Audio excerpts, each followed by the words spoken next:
If you organize your mind to a certain level of organization, it in turn organizes the whole system. Your body, your emotion, your energies, everything gets organized in that direction.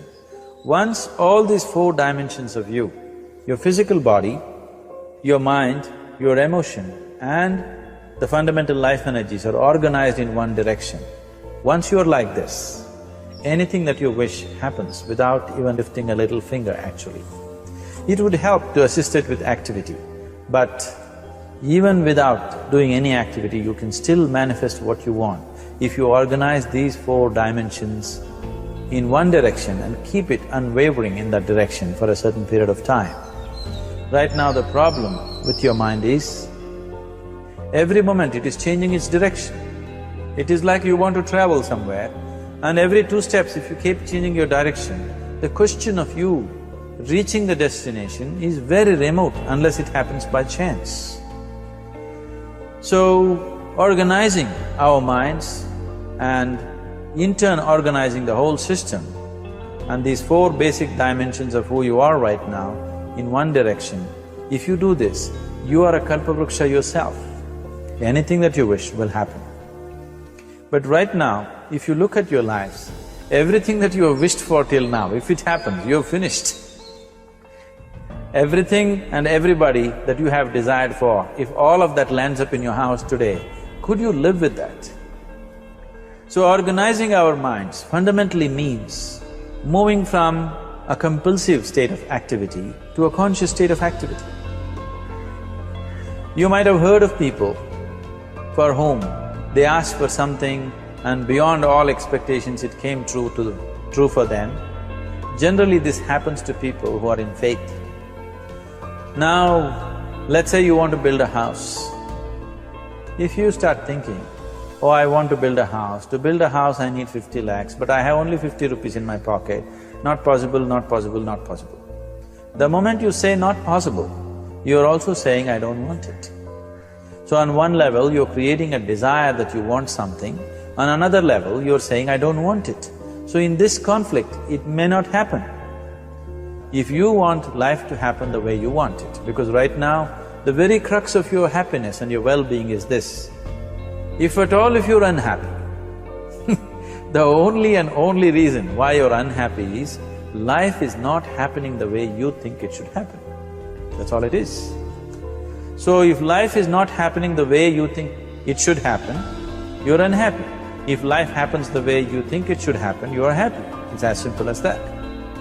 So if life has to happen the way you think it should happen, first of all, how you think, with how much focus you think, how much stability is there in your thought and how much reverberance is there in the thought process will determine whether your thought will become a reality or is it just an empty thought. Or how you do not create any impediments for your thought by creating negative thought process. Is something possible or not possible? Is destroying humanity. What is possible and not possible is not your business, it's nature's business. Your business is just to strive for what you want.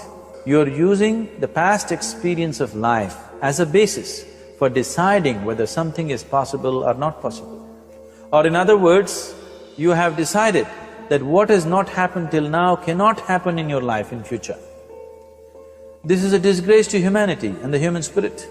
What has not happened till now on this planet can happen tomorrow. Human beings are capable of making it happen tomorrow. So what is possible and what is not possible is not your business. That is nature's business. Nature will decide that. You just see what is it that you really want and strive for that. And if your thought is created in a powerful way, without any negativity, without any negative thoughts bringing down the intensity of the thought process, it will definitely manifest. The whole existence today, modern science is proving, is just a reverberation of energy. It is a vibration. Similarly, your thought is also a vibration. If you generate a powerful thought and let it out, it will always manifest itself. So generally, people are using faith as a means to remove the negative thought. Today, once you have become thinking human beings, your faith is not too deep. It doesn't matter how much faith you think you have, somewhere doubts always crop up. Right now, the way your minds are made, this moment, if God appears right here, you will not surrender to Him. You will want an investigation whether He is really God or not. With this kind of mind, you should not waste your time on faith. So there is an alternative, which is commitment. If you simply commit yourself to creating what you really care for, now once again, your thought gets organized in such a way, there is no such thing as whether it's possible or not possible.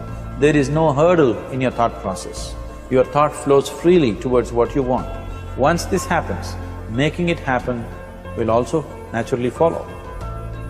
So to create what you really care for, first and foremost thing is that what you want must be well manifested in your mind, that this is what I want. Is that what you really want? You must look at it, because any number of things in your life you have thought, this is it. The moment you reach there, you realize that's not it, it's the next one and the next one and the next one. So what is it that one really wants is one thing. First of all, we must explore.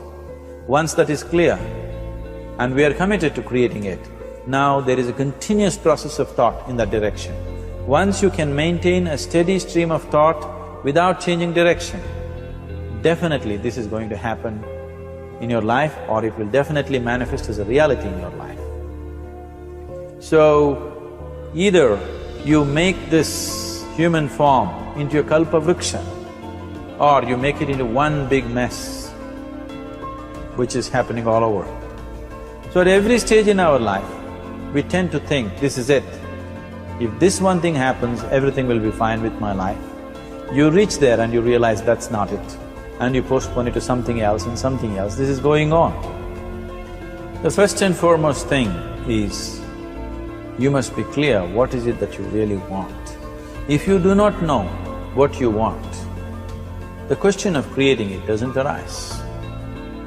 If you look at what you really want, what every human being wants is, he wants to live joyfully, he wants to live peacefully. In terms of its relationships, he wants it to be loving and affectionate. Or in other words, all that any human being is seeking for is pleasantness within himself, pleasantness around him. If this pleasantness, if it happens in our body, we call this health and pleasure. If it happens in our mind, we call this peace and joy. If it happens in our emotion, we call this love and compassion. If it happens in our energy, we call this blissfulness and ecstasy.